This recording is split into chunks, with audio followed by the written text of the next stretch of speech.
Bienvenidos a Destino 2016. Este es el último programa de esta serie de discusión con los candidatos y con los protagonistas del proceso electoral antes de que lleguemos a la primera vuelta de las elecciones generales en nuestro país el próximo 6 de septiembre. Hoy, en 8 días, estaremos justamente discutiendo sobre los comicios y sobre los resultados de esas votaciones a las que en apariencia, de manera ineludible, habremos de acudir los guatemaltecos el domingo 6 de septiembre. Pues bien, hoy hemos invitado a que participen con nosotros dos expertos en materia de economía y política. Edgar Gutiérrez, primera carrera suya es economista, y Carlos Guzmán Bockler, el sociólogo, para discutir sobre las condiciones en las que estamos acudiendo a las elecciones, la crisis que vive el país y si estas elecciones son de una manera o de otra una solución, o por lo menos parcial, una solución parcial a esa crisis. Acompáñenos.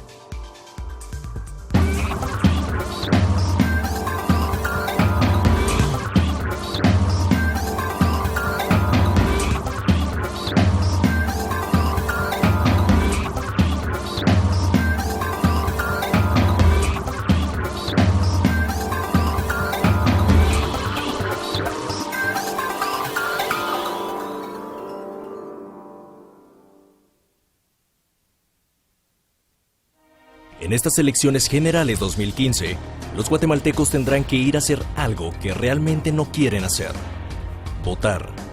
La razón es compleja para los analistas sociales, pero es simple para los ciudadanos que luchan para ganarse la vida día con día.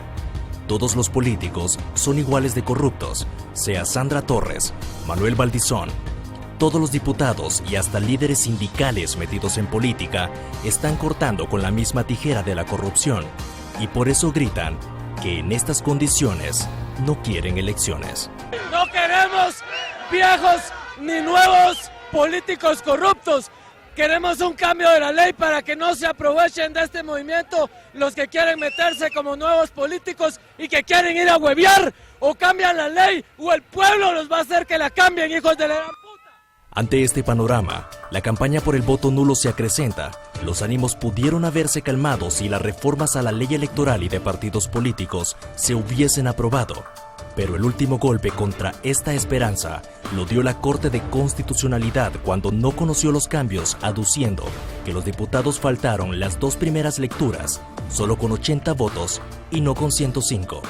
La falta de voluntad política de todos los sectores involucrados en el tema deja a la población con un mal sabor de boca. Las elecciones generales 2015 están en ebullición. Los ingredientes: la falta de credibilidad de los políticos, un Tribunal Supremo Electoral que prohibió hacer campaña electoral al líder, y sin embargo, este lo sigue haciendo sin que el TSE establezca su autoridad. Tal vez por eso grupos de la sociedad civil fueron a ponerle huevos al edificio del tribunal para que tomen valor. Otro ingrediente, y que tiene en vilo a muchos candidatos, son las peticiones de antejuicio solicitadas por el Ministerio Público y la Comisión Internacional contra la Impunidad en Guatemala, CICIG, lo que provocó que la impresión de papeletas se detuviera hasta de último momento. Todo este contexto puede desembocar el día de las votaciones en una violencia electoral. El Ministerio de Gobernación está llamando a garantizar el proceso. Tenemos 74 municipios con conflictividad alta, 148 con conflictividad media y 57 con conflictividad baja. El 6 de septiembre se desplegarán 34.350 agentes de la Policía Nacional Civil y más de 20.000 soldados que apoyarán específicamente en carreteras, centros de votación y torres de comunicación. En total son 279 municipios los catalogados como lugares de conflictividad electoral. Son demasiados, pero le voy a leer 5. Fray Bartolomé de las Casas en Alta Verapaz, Lanquín, Alta Verapaz, Aguacatán en Huehuetenango, Santa Catarina Mita en Jutiapa, San Andrés Villaseca en Retauleo. En estas elecciones 2015, la mesa no está bien servida. Pues en Destino 2016 le damos la bienvenida al sociólogo Carlos Guzmán Bockler y al economista Edgar Gutiérrez. Gracias a los dos por acompañarnos y por ayudarnos a hacer análisis de esta tumultuaria, debíamos decir, situación de actualidad nacional. Carmen Ortiz tiene la primera pregunta. Buenas noches. Don Carlos, El índice democrático desarrollado por The Economist Intelligence Unit, que fue recientemente publicado, coloca a Guatemala en la categoría de regímenes híbridos, conjuntamente con Venezuela, solamente un poquito antes de los regímenes autoritarios. Entre otras cosas, estos regímenes híbridos se caracterizan porque desarrollan elecciones con irregularidades sustantivas que impiden el voto libre y justo. Desde su punto de vista, ¿en Guatemala vamos a tener elecciones libres y justas? No, yo no lo creo, porque la posibilidad de optar por candidatos que no se han presentado, pero que podrían haberse presentado, no está a la vista. Es decir, en este momento lo que se interrumpió fue una secuencia en la cual la podredumbre iba muy contenta. Y hay un momento ahí, esos momentos que no se sabe exactamente cuál es el detonador que los deja ir. Quizá la Valdetti pudo haber sido la que detonó todo el cambio. Hubo un rechazo contra ella y entonces un enardecimiento de la gente sumamente espontáneo y desgraciadamente sin organización, porque no se tiene, es decir, en este momento aglutinar todo esto es muy tarde. Dentro de muy pocos días va a ser la pseudoelección, porque no hay elección. Es decir, se llegó a tal grado que ya habían prácticamente tomado en sus manos el gobierno, estos partidos, y ya ve usted los cambios todo el tiempo de un lugar a otro, sin ninguna consecuencia para ellos, porque es nada más perpetuarse en los cargos y seguir en todos los negocios. No hay partidos, es decir, son negociantes. Y fuera de eso, ante eso la gente queda aparte, quedamos excluidos, pues. Me gustaría que tal vez don Edgar Gutiérrez también nos dijera, ¿vamos a un proceso electoral libre y justo? Edgar. Para nada. Es más, los procesos electorales en Guatemala han ido adquiriendo un matiz de exclusión, y no necesariamente de exclusión ideológica como fue antes de la firma de los acuerdos de paz, sino exclusión por el dinero. Hay un muro de dinero que permite que unos líderes participen y otros no. Si usted tiene a la mano un financiamiento asegurado de, qué sé yo, 800 millones de quetzales, tiene una opción real de llegar al poder. Caso contrario, olvidémonos. Entonces, no hay una base de competencia que permita que el elector pueda de veras elegir, ¿no? Hay una imposición sutil a través del dinero, del acceso a los medios masivos de comunicación, etcétera. Ahora bien, sea como sea, en una semana tenemos que ir a las urnas, y la pregunta es si las elecciones, tal cual son una respuesta a la situación actual, y de ser negativa la respuesta, ¿cuál es la alternativa que tenemos ahora mismo a una semana de la elección?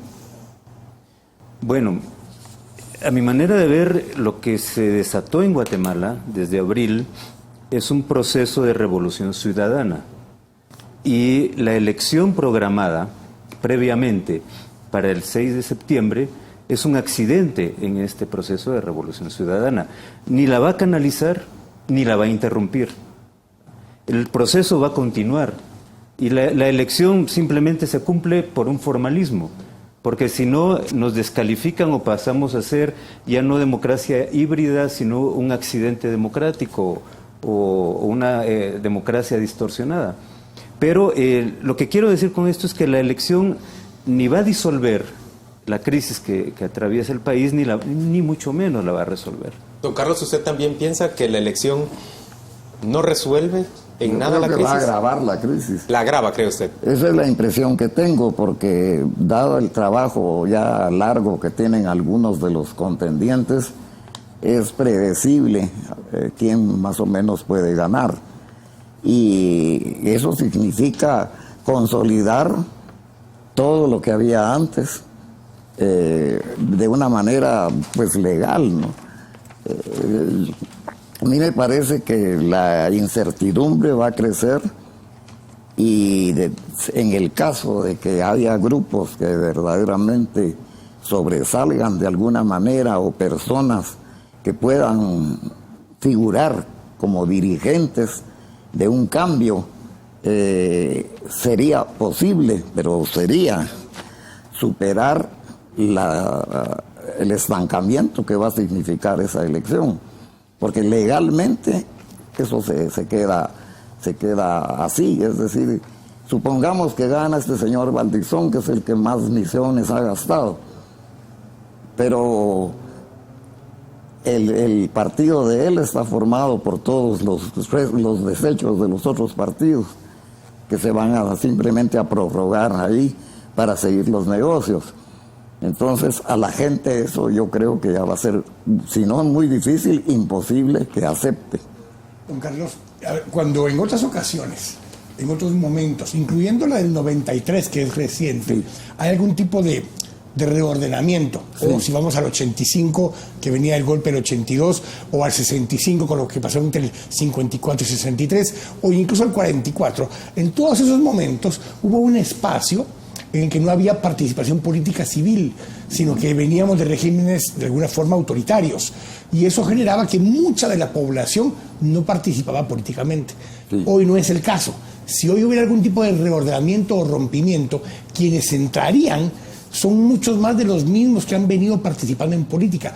¿Cómo le damos a la población una expectativa de algo diferente con los mismos actores? Es imposible. Una expectativa nueva no hay. Es decir, es nada más consolidar lo que ya está y lo que estamos rechazando. Entonces es una completa contradicción. Ahora, ¿qué efecto puede tener en la gente globalmente el sentirse burlada? Porque uno oye por ahí que se dice, bueno, no voy a votar o voy a votar de tal y tal manera porque no hay por quién votar. Y hay alguien que por ahí dice, no, que hay no sé cuántas opciones. Pero el problema es que todas esas opciones no convencen a la mayoría de la gente que ahora ha despertado. Antes no les hubiera importado, hace 2 meses las cosas hubieran llegado así como las otras. Sin embargo, en este momento la situación es diferente. Licenciado Gutiérrez, yo quisiera preguntarle qué coincidencias y qué diferencias hay entre el fenómeno que hoy representa Jimmy Morales en esta elección con lo ocurrido, por ejemplo, en la elección de Jorge Serrano Elías. ¿Hay diferencias, hay coincidencias o simplemente son efectos de situaciones coyunturales del momento que llevan a catapultar a alguien que tenía una intención de voto pequeña y en un corto plazo de tiempo pues tiene una intención bastante aceptable?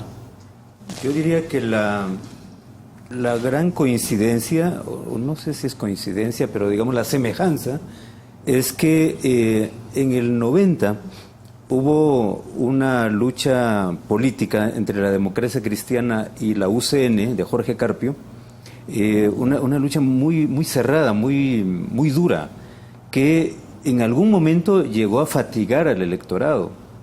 Y no había manera de salir de esa lucha. Podríamos decir que surgió el cesarismo, un tercero en discordia que viene y se catapulta con la ayuda de uno de ellos, porque sin la ayuda de Vinicio Cerezo es muy difícil que Jorge Serrano hubiese llegado. Esta vez lo que hay es una fatiga, pero no porque hay una lucha encarnizada entre Sandra Torres y Manuel Valdizón, sino hay una fatiga, hay un cansancio, hay un rechazo al político, como lo conocemos en Guatemala. Y la imagen de Jimmy Morales es la del antipolítico. Entonces surge como otra vez la figura del cesarismo, ¿verdad? Como este tercero en discordia que se cuela entre los tradicionales. Fuera de eso el contexto es muy distinto, es bastante diferente. Ahora, en el caso de las elecciones actuales, vemos que para unos funcionan y para otros no funcionan. Es decir, funcionan, por ejemplo, para los partidos políticos que están jugando al sistema como está diseñado. Funciona también para grandes masas de población rural que encuentran una forma de supervivencia con el clientelismo que cultivan esos partidos políticos. Pero no funciona para núcleos urbanos de población que prácticamente está excluida de la toma de decisiones. Es decir, ¿cómo hacemos entonces para conciliar esos dos intereses tan disímiles que tenemos en la población guatemalteca? ¿Eder o Carlos? Bueno, yo no estoy tan seguro que la población rural sea tan dócil como a primera vista se presenta, porque hay una serie de indicadores, por ejemplo, la juventud en los pequeños pueblos, en las cabeceras departamentales, está ya bastante más actualizada con las técnicas contemporáneas, sobre todo las redes sociales, que son el gran cambio que hay en este momento. Quizás desde el punto de vista técnico es un paso adelante y un escenario diferente. Pero también, si uno observa las manifestaciones, muchas de las personas que están, por ejemplo, entre la duda esa de bloquear la carretera o dejar el paso, pero que se vea que están actuando, han tenido reveses muy fuertes a lo largo de todos estos años, porque han estado marginados completamente. En todos los lugares donde ha habido conflictos por las minas, por las hidroeléctricas y todo esto, lo que ha sucedido es que no les han oído, incluso violando, en el caso de los pueblos originarios, la Constitución, porque el convenio de la OIT obliga a que lo contenido ahí sea parte de la ley fundamental de los países. Y aquí las consultas no se han llevado a cabo. También la burla que se ha hecho a los del río Chichoy, que hay una orden especial para pagar eso y no se paga. Y por otro lado, esa Guatemala profunda que dice el presidente, pues tal vez la parte más profunda es la que ellos hicieron con las fosas para todos los que mataron, pues. Entonces eso no se olvida. Yo presencié incluso las manifestaciones cuando se llevó a cabo el juicio contra Ríos Montt, y la gente de la parte de Ixil que vino sabe perfectamente qué pasó. Y en la Baja Verapaz también, en Rabinal, en muchos lugares, estoy poniendo solo ejemplos. Sí estoy de acuerdo en que la bolsa esa, por de granos y el bote de aceite, en fin, compran, que esa es la idea. Pero también hay que ver que los niveles de desnutrición y de hambre a los cuales se ha obligado al país a llegar, hace que la gente acepte esto, pero acepta del que llegue. Entonces no sabemos exactamente en esos casos extremos por quién se van a decidir, si es que se deciden. En Destino 2016 hoy conversamos con Carlos Guzmán Bockler y con Edgar Gutiérrez. Vamos a pasar en este momento con nuestro compañero José Ávila y él nos contará qué se está planteando, qué se está discutiendo en redes sociales en torno a esta discusión. Adelante, José.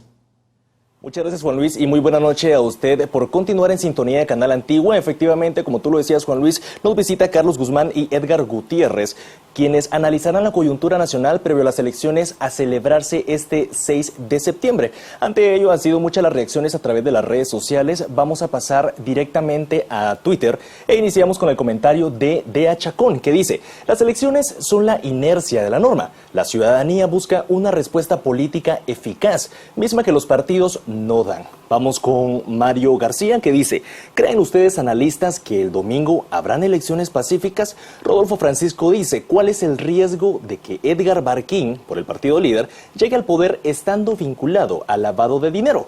Juan Coromac: no hay que ir a votar, hay que manifestar y no ir, lo que medirá el descontento con lo programado a favor de los políticos corruptos. Vamos a leer otros comentarios por acá. Dice Roberto: con candidatos señalados, sector empresarial y sistema mediático abusados, nos espera una gran decepción. Y por último, aquí tenemos la cuestionante o el comentario de J. Mantanico, que dice: realmente el líder nunca dejó de hacer propaganda y fue el primero en hacer propaganda cuanto pudo. ¿Cuánto pudo gastar él? Es la interrogante que se plantea nuestro último televidente. Estas son las reacciones y los comentarios que tenemos a través de las redes sociales. Los invitamos a participar con el hashtag Destino 2016. Recuerde que nos encuentra tanto en Facebook como en Twitter, Destino 2016, y a través de Twitter, @Canal Antigua. Con esto, Juan Luis, vamos a volver con ustedes para que continúen con el análisis. Y antes de ir a la pausa comercial, José, le vamos a preguntar a nuestros invitados el día de hoy esa primera pregunta que planteaba uno de nuestros televidentes. ¿Ustedes creen que sí vamos a ir a elecciones dentro de 8 días o todavía ven un riesgo grande en que estas dejen de producirse? Lo más probable es que sí. Lo más probable es que se lleven a cabo estas elecciones. ¿Cómo se van a llevar a cabo? Esa es otra pregunta. Pues yo creo que desgraciadamente sí, pero no van a resolver nada, como ya se dijo. Y es más, van a exacerbar muchos ánimos, porque es el continuismo. Entonces, ¿para qué todas las manifestaciones de caminar, de hablar, de enardecerse, si todo va a seguir igual? El riesgo de que en esos días sí haya lugares donde la violencia llegue, lo ha estado prediciendo, no sé supongo que sus datos son correctos, el Procurador de los Derechos Humanos. Ya lo ha dicho varias veces y tiene señalados los puntos conflictivos en los cuales puede haber encuentros violentos. Vamos a la pausa comercial y volvemos dentro de muy poco para seguir en Destino 2016. Muy bien.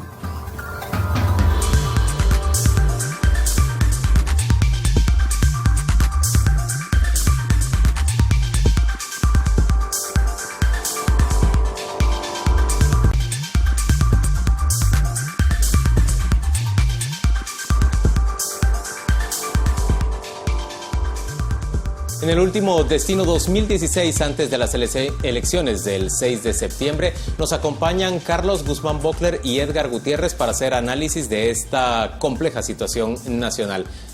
Don Gustavo Berganza tiene la siguiente pregunta. Ahora, en el caso de la diferencia del voto rural y el voto urbano, bueno, yo siempre he pensado que el voto rural es mucho más racional que el voto urbano. Es decir, en la capital nosotros votamos porque nos cae mal el candidato, o porque nos gusta el candidato, o porque nos gusta su propaganda, o porque pensamos que le toca. Pero en el caso del voto rural, por ejemplo, la gente hace un cálculo de qué es lo que va a sacar con el voto apoyando a un determinado candidato. Sí, en cierta manera es una respuesta a la pregunta que hiciste en el segmento, pero a mi manera de ver, en este momento hay una diferencia fundamental de perspectiva. El mundo urbano ha entrado a una crisis que le parece terminal respecto del funcionamiento del Estado y respecto del funcionamiento general de la sociedad. Ya no encuentra futuro en el Estado y ve que este Estado ya es un Estado tomado por las mafias, ¿verdad? Entonces es una situación angustiante para la población urbana, sobre todo para las clases medias.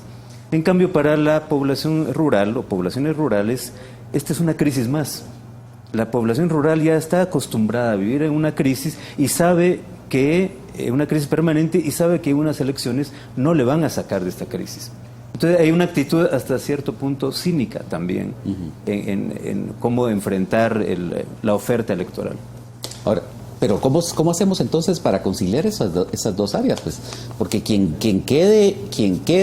gobierne, quien gane esa elección legítima o ilegítima, si no va a poder gobernar solo dirigiéndose a un sector y con otro que está totalmente decepcionado, como decís vos, del sistema político, como lo ve ya moribundo, ¿cierto? Sí, es que también en el área rural es el problema que la situación local es importante.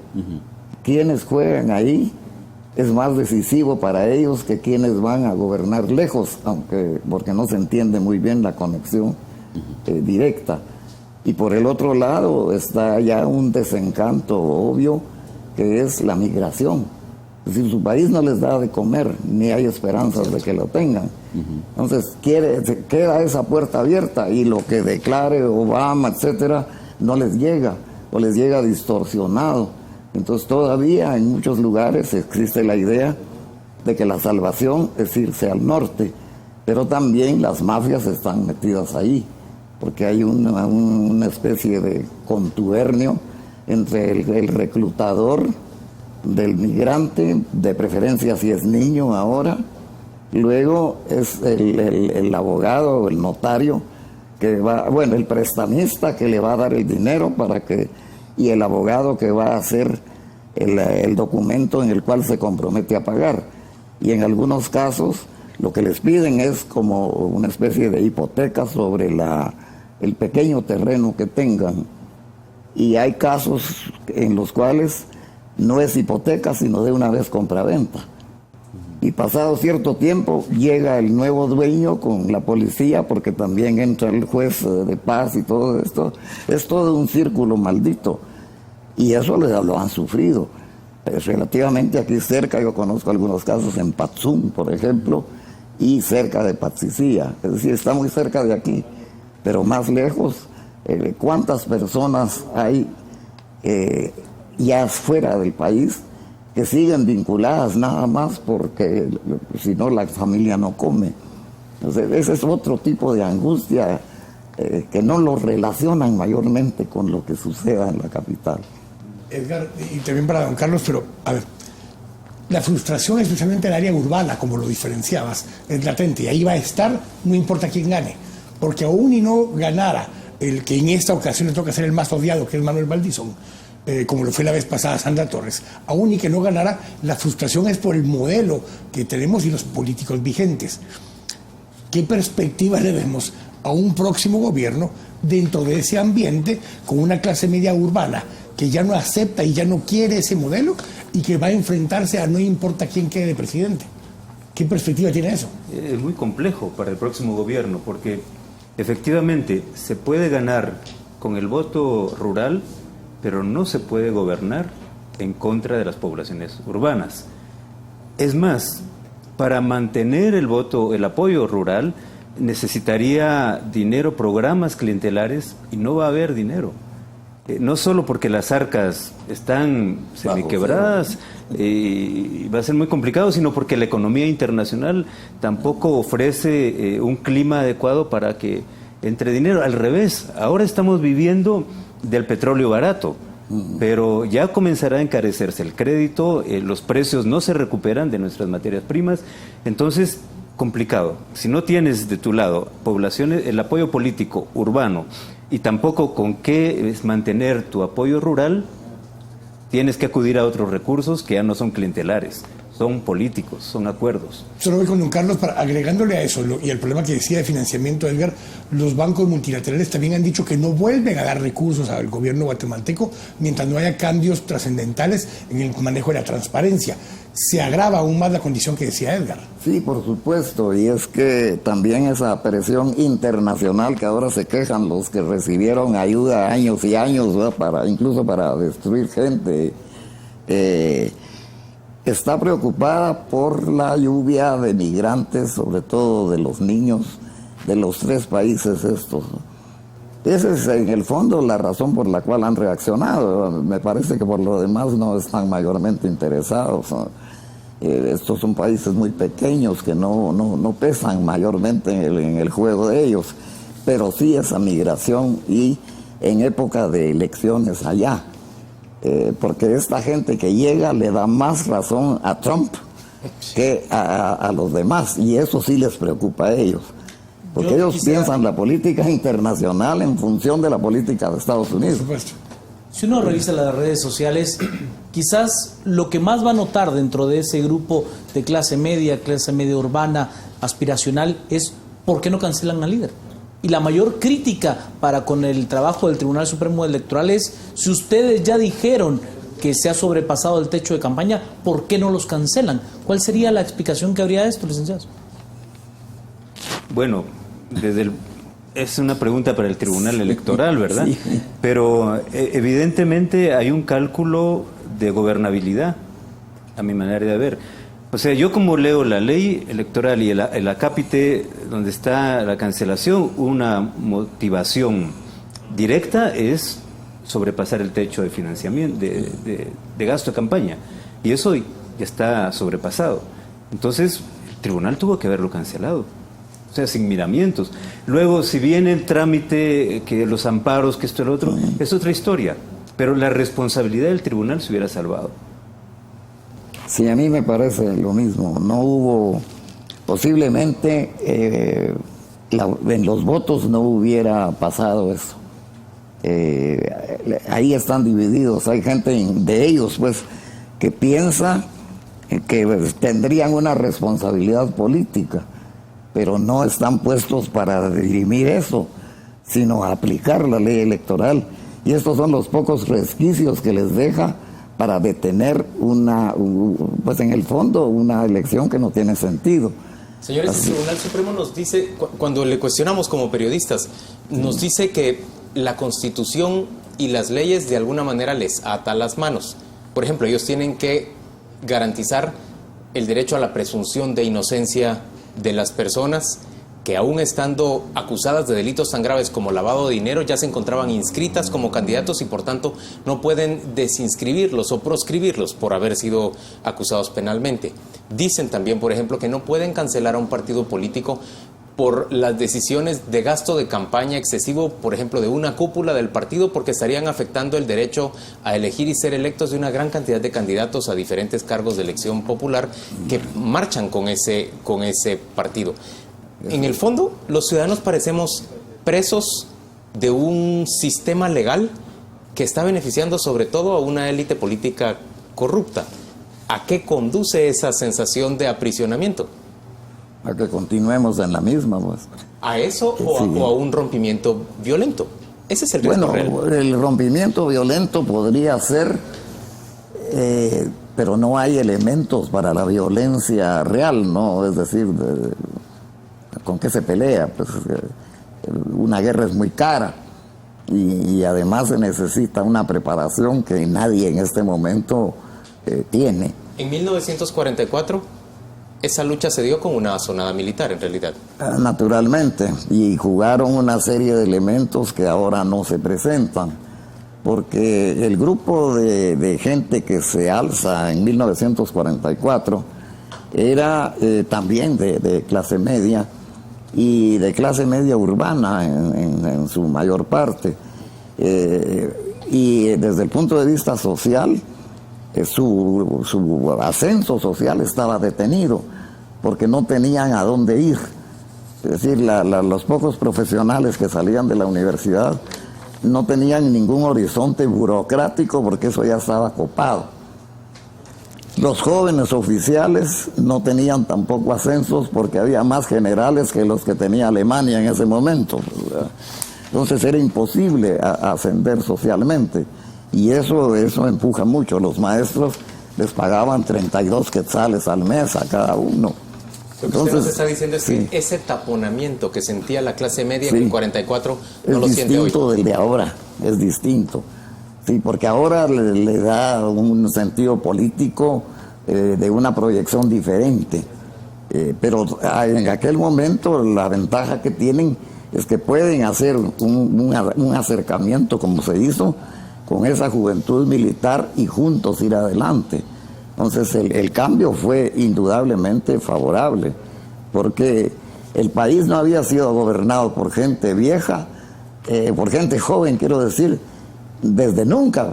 O sea, es la primera vez que se llega con un cambio completo, y a eso hay que agregar la situación internacional, porque en ese momento la Segunda Guerra Mundial ya se sabía que la iba a ganar el bando aliado, y las 4 libertades de Roosevelt y Churchill y todo fueron el asidero ideológico que les sirvió para alzarse, y además es el momento en el cual a los Estados Unidos, por la política del buen vecino de Roosevelt, le convenía ya no tener esos tiranuelos. Solo deja a Somoza porque ellos lo habían puesto, pero expresamente los otros ya no, y la frutera podía sobrevivir sin ellos. Así que eso, ya para ser más claro, el 6 de junio desembarcaron los aliados en Normandía, y el ejército rojo se acercó al Vístula, del otro lado. O sea, el 22 de junio lanzó el Ejército Rojo la más fuerte ofensiva que los llevó hasta Berlín.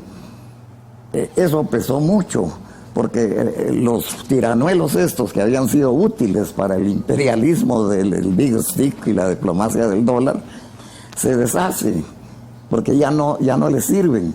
Es mejor tener una alianza general y no dejarse acercar por la puerta de atrás, que es el caso de Argentina o de Brasil, donde había muchos alemanes nazificados, y aquí también había algunos. Aquí lo que ha sucedido es que obviamente el caso de Honduras los dejó escaldados a los Estados Unidos, ¿no? Sí. Es decir, con haber promovido y apoyado la salida de Zelaya. Les da la impresión de que votar un sistema de que salir de alguien como Otto Pérez Molina podría generar una ola de inestabilidad como la que se da en Honduras.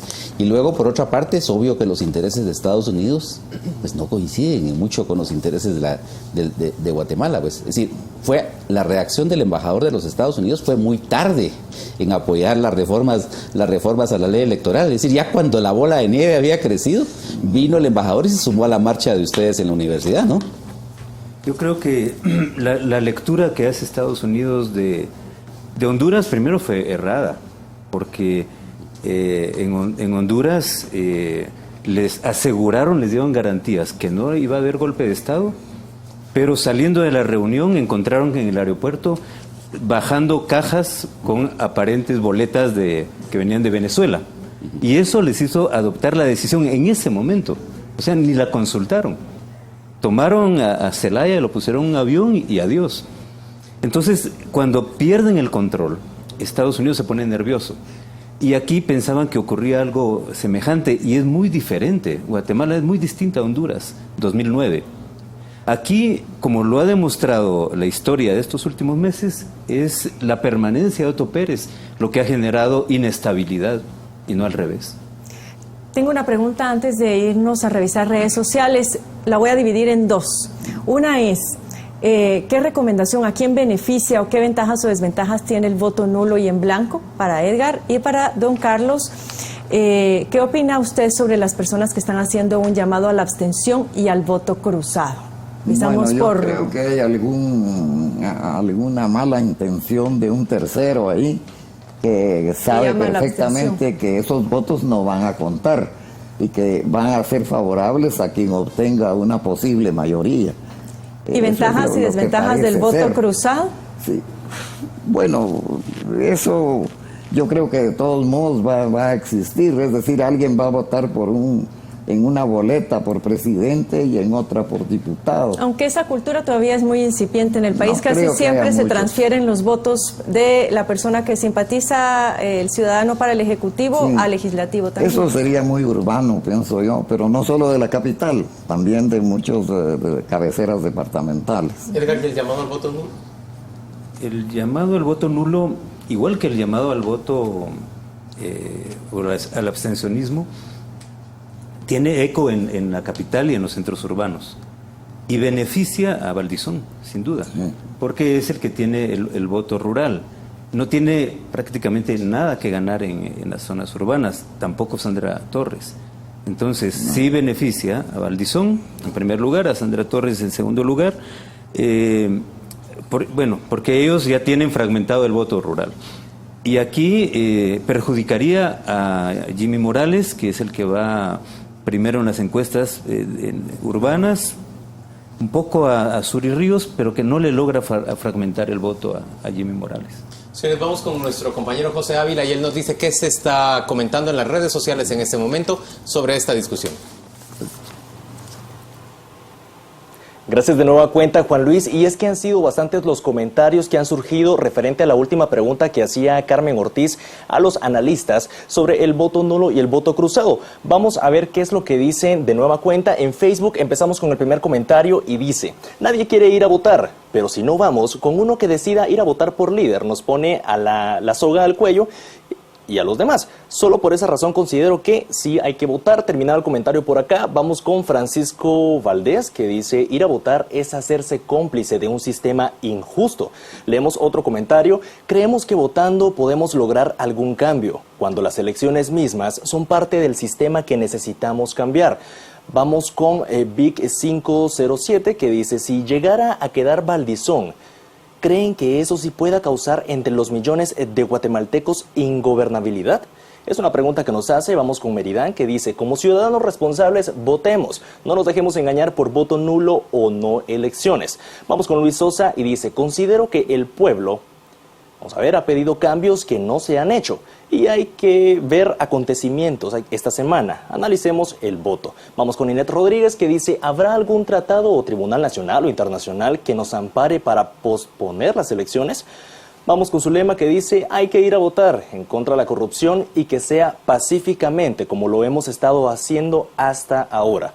Leemos otro comentario, Juan Macario, que dice: ¿será que verdaderamente tendremos legisladores que se preocupen por el pueblo y no por sus beneficios? Vamos a leer un par de comentarios más. Dice Irina: ¿ustedes cuáles creen que sean las soluciones para esta crisis política en nuestro país? Y por último, leemos el último comentario de Freddy Maldonado, que dice: ¿creen ustedes que pueden ser verdaderamente representativo un voto casi obligado, sin real convencimiento ciudadano?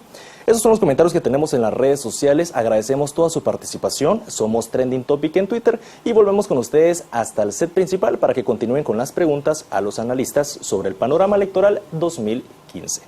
Volvemos con ustedes, Juan Luis. Gracias, José. Nosotros vamos a hacer una pausa comercial en este momento y volvemos dentro de muy poco para conversar por última vez el último segmento con nuestros invitados. Ya venimos.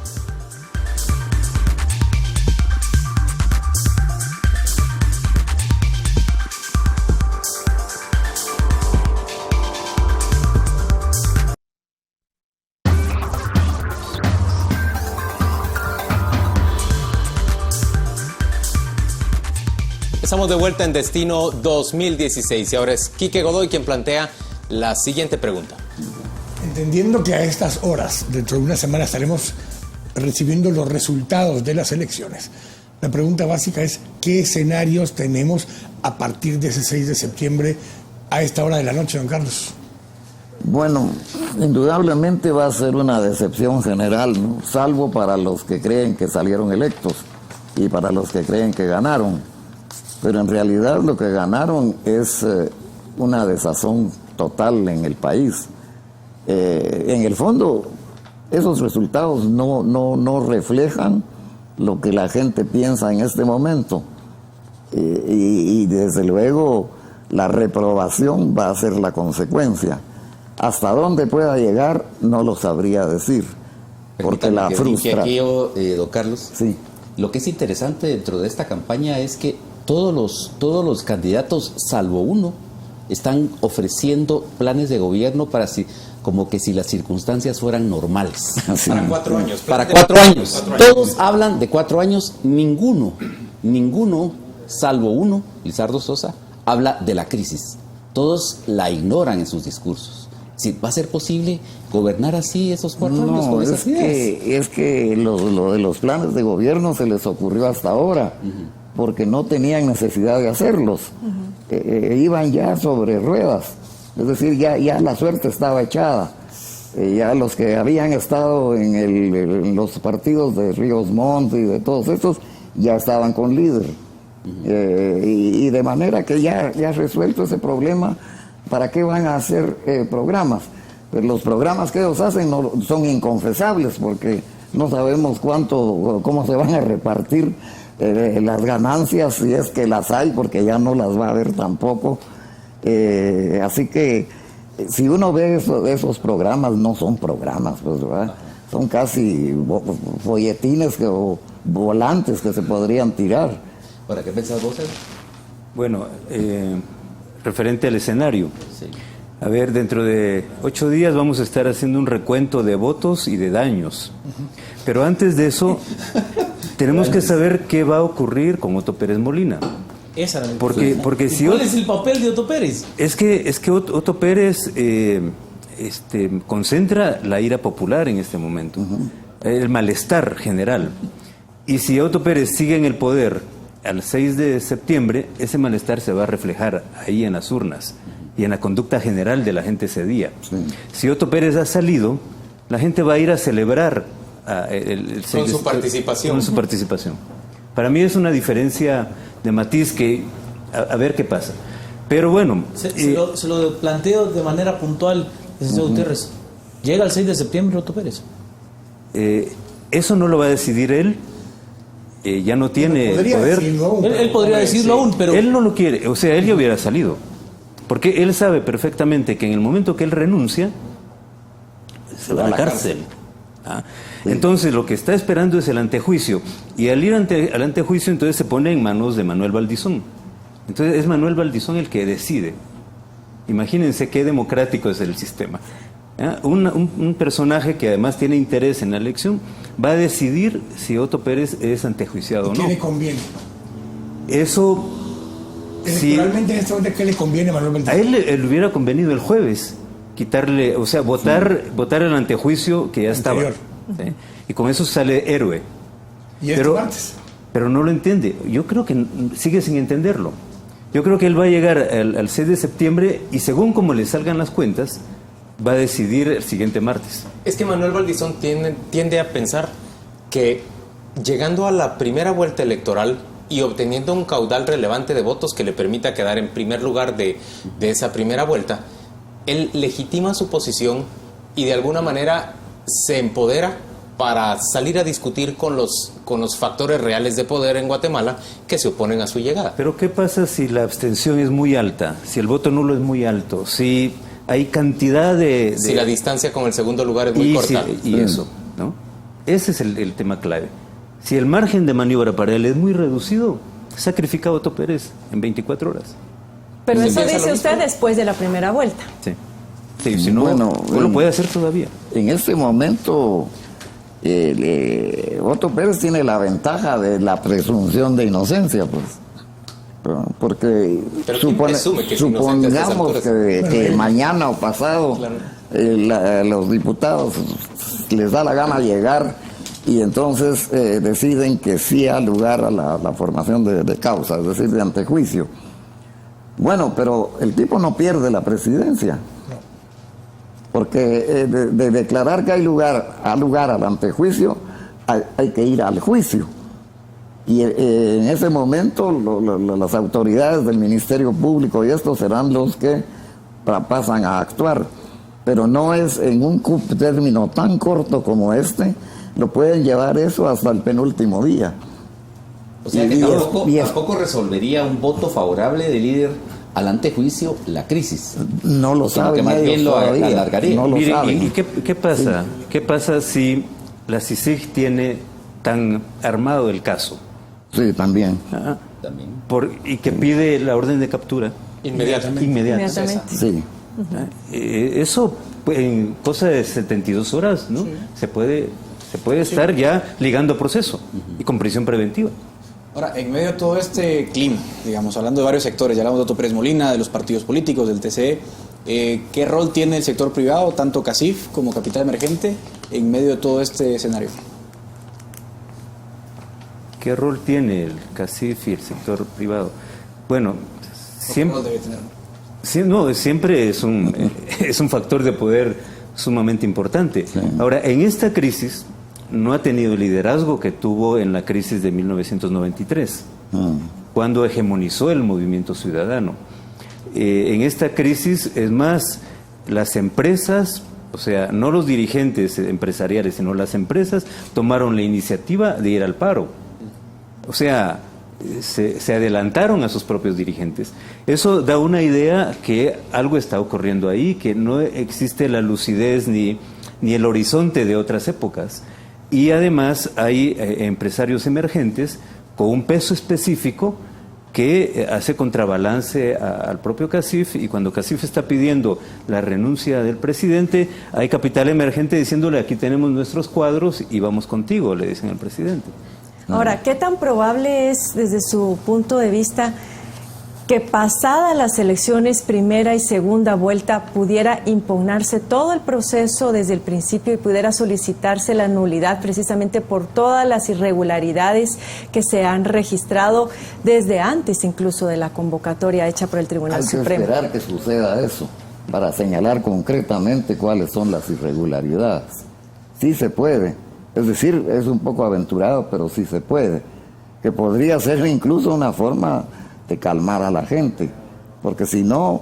Pero eso nos dejaría en un limbo completamente. Sí, si es que ya estamos en el limbo. Abriría legalmente, o sea, políticamente abriría las puertas a una solución a la crisis. Políticamente. Y tú conoces mejor que yo el artículo 21 transitorio de la Constitución. ¿Verdad? La Constitución no pierde vigencia si el presidente no asume el 14 de enero. No, claro, estamos claros. Yo el punto que quería traer a la mesa es el siguiente. Digamos, en caso de que se anule el proceso electoral, queda un vacío bastante fuerte porque el artículo 196 de la ley electoral, pues, fija los plazos fatales, ¿no? Tanto para convocar el 2 de mayo como para votar en septiembre. En caso se anulen las elecciones, la Corte de Constitucionalidad quedaría como el legislador prácticamente y el que decidiría cómo convocar, en qué plazo, de qué modo, y el que decidiría además todas las contingencias que vendrían adelante. Yo la pregunta que hago es, ¿será la Corte de Constitucionalidad el actor legítimo para llevar a cabo semejante batuta? Tarea. Porque si no, quedamos peor que antes, ¿no? Por eso digo que a lo mejor las elecciones son, sus defectos, un mal menor, pero a mí tampoco me satisface mucho, no sé ustedes, que él sea la Corte el protagonista. Pero agreguémosle la nota además de que está cuestionado uno de los magistrados por la forma como fue electo. O sea, digamos, la Corte de Constitucionalidad, incluso con la manera tan extraña que la diseñó la Constitución para ser electa, pierde legitimidad solo con ese cuestionamiento. Hay un suplente. No, el asunto es que puestos en esa perspectiva no sabemos, porque para ser sincero, no esperaba mucho de algunos de los altos funcionarios que nombró Pérez Molina, por ejemplo la fiscal general, y sin embargo ha actuado perfectamente. De una manera sorprendente. Claro, e indudablemente muy apoyada por la CICIG, pero en este momento ya tiene voz suficiente para actuar sola. ¿Sí? Solo antes de que nos vayamos a las redes sociales y demás, una pregunta para los dos, cortita. Sin importar quién gane, ¿termina el gobierno en los 4 años el que gane? Yo digo que no. Yo tampoco. ¿Usted también piensa que no termina? No. Vamos rápidamente a pedirle a José Ávila que nos presente qué se está discutiendo en este momento en las redes sociales respecto de esta conversación. Correcto. Gracias, Juan Luis. Seguimos leyendo los comentarios y opiniones de los televidentes en las redes sociales. Una vez más, agradecemos su participación. Gracias a sus comentarios y opiniones, pues somos Trending Topic en Twitter con el hashtag Destino 2016. Vamos rápidamente a Twitter e iniciamos con promoción a Jorge, que dice: seguimos descubriendo lo ingenuo que somos el pueblo de Guatemala. Eso nos pasa por dejar la responsabilidad a los políticos. Vamos con Walter Rolando, que dice: ¿por qué obligar al pueblo de Guatemala a votar por candidatos que no le parecen? ¿Por qué no podemos dejar el voto nulo? Tenemos aquí de Juan Macario, que dice: ¿por qué el líder sigue haciendo campaña, pero esta vez con ayuda del partido Corazón Nueva Nación? ¿Está penado? ¿Cómo funciona? Es una pregunta para nuestros analistas. Fernando Alonso: la forma más fácil de conciliar la arena urbana y rural es simple. El área, urbana y rural es simple. Descentralización de poder y presupuestos. Y por último, Roberto Godoy, que nos dice: ¿cuál es el porcentaje mínimo para que las votaciones sean válidas? Y referente a esta pregunta, pues hemos tenido bastantes comentarios sobre la cuestionante de qué pasará este 6 de septiembre previo a los comicios y cómo serán llevados a cabo. Con esto vamos a volver con ustedes, Juan Luis. Yo me despido, que tengan una muy buena noche y muchas gracias por haber estado en sintonía. Esta es la primera parte de Destino. Nos vemos en la segunda parte con más entrevistas. Vuelvo con ustedes, Juan Luis. Muy buena noche.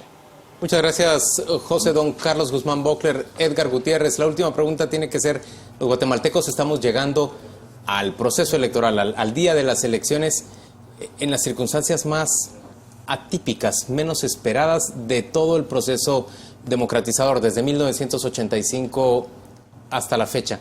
¿Usted va con optimismo o con pesimismo hacia esa fecha? ¿Usted cree completo pesimismo? Con completo pesimismo. Sí. Bueno, tienen que pasar porque es inevitable, pero con eso no se va a solucionar nada.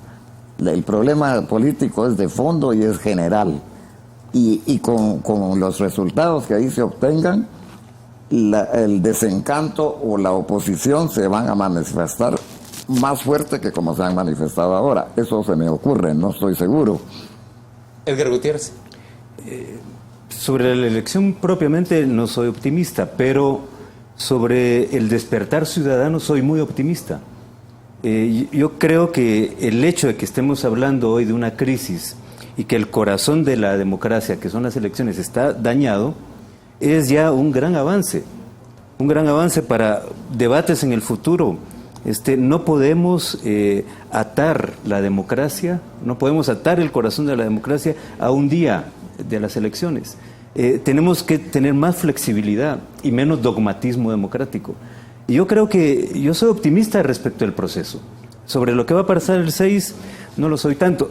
Bueno, no lo soy para nada. Es más, no va a resolver ningún problema la elección. Cuando va a grabar. Edgar Gutiérrez, don Carlos Guzmán Bockler, gracias por acompañarnos en Destino 2016. Vamos a la pausa y volvemos con las conclusiones de los panelistas. Muy bien.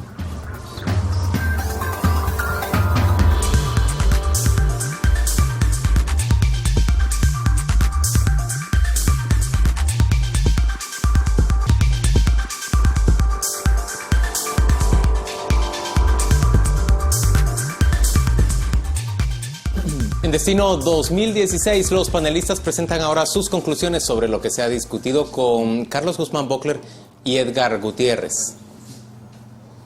Pues yo lo que veo, Juan Luis, es que hay de cara al próximo 6 de septiembre 3 actores importantes que no tienen partido. Me refiero, primero, a Otto Fernando Pérez Molina, porque su partido pues ya no es lo que se podría esperar para un gobernante, la Comisión Internacional contra la Impunidad en Guatemala y el Ministerio Público, y también otro factor que creo que influirá dentro del proceso electoral será el descontento ciudadano, el manifestante, esta persona que sale a la calle, que busca una respuesta del sistema y que hoy pues no se siente representado por nadie. Creo que serán los 3 elementos no partidarios que estén en la contienda el próximo domingo. Yo creo que el proceso, incluyendo lo que decía Juan Carlos este martes, cuando en el Pleno del Congreso conozca el caso del antejuicio contra Otto Pérez Molina, puede tener un impacto en algunas áreas urbanas todavía, y eso va a hacer diferencia de 10 a 15 diputados en una dirección u otra, que en un momento dado puede generar impacto. Hemos hablado muy poco a lo largo de toda esta etapa de justamente el tema de los diputados, y no importa quién llegue a la presidencia, va a entrar con un Congreso altamente desgastado y con una clase política defenestrada por completo por parte de la sociedad, y eso es lo que va a hacer muy difícil que, no importa quién gane, termine la gestión en los próximos 4 años, porque el desgaste y la no satisfacción con el resultado, sea cual sea, va a ser demasiado grande y va a generar demasiada presión para el próximo gobierno. A mí lo que me preocupa es, la pregunta que yo hacía, y es el hecho de que ninguno de los candidatos, salvo Lizardo Sosa, parece darse cuenta de que hay una crisis estructural profunda del sistema político guatemalteco, y que ninguno de ellos está ofreciendo realmente una solución para esa crisis política. Yo no he oído a Manuel Valdizón ningún tipo de propuesta con respecto a cómo piensa él hacer gobernable el país. Es decir, Manuel Valdizón habla de su plan de seguridad, habla de su plan de educación. Yo no he oído a Jimmy Morales decir cómo va a hacer él para superar el descontento ciudadano. Tampoco escucho nada de parte de Suri Ríos ni de Sandra Torres. Realmente el único que se da cuenta de la realidad, discúlpenme ustedes, es Lizardo Sosa. Y no es porque vaya yo a votar por él, pues, pero realmente, como estamos viendo aquí, no es un escenario normal el que le va a tocar vivir al próximo presidente. No va a haber un Congreso manejable, no va a haber un Congreso con el que se pueda negociar, no va a haber ni siquiera una legitimidad aceptada por el área rural y el área urbana de la presidencia. Es decir, están absolutamente desgastados los políticos, si ellos mismos son la causa de las pancartas que estamos viendo. Sí, yo también veo un panorama similar, coincido con algunos planteamientos anteriores, pero yo sí veo el vaso medio lleno, más bien. Lo digo ¿por qué? Porque por primera vez en la historia hay una conciencia plena de lo podrido del sistema político, algo que no teníamos en elecciones anteriores y que sin embargo el sistema estaba mal. Entonces, en primer lugar, destaquemos eso, porque en medio de tantos problemas pareciera que no hay nada positivo en la situación, y sí lo hay. Coincido también en el planteamiento general de que las elecciones y el sistema de partidos políticos es deficiente. Ahora bien, creo que quedó bastante claro en la discusión que tampoco la alternativa es mucho mejor.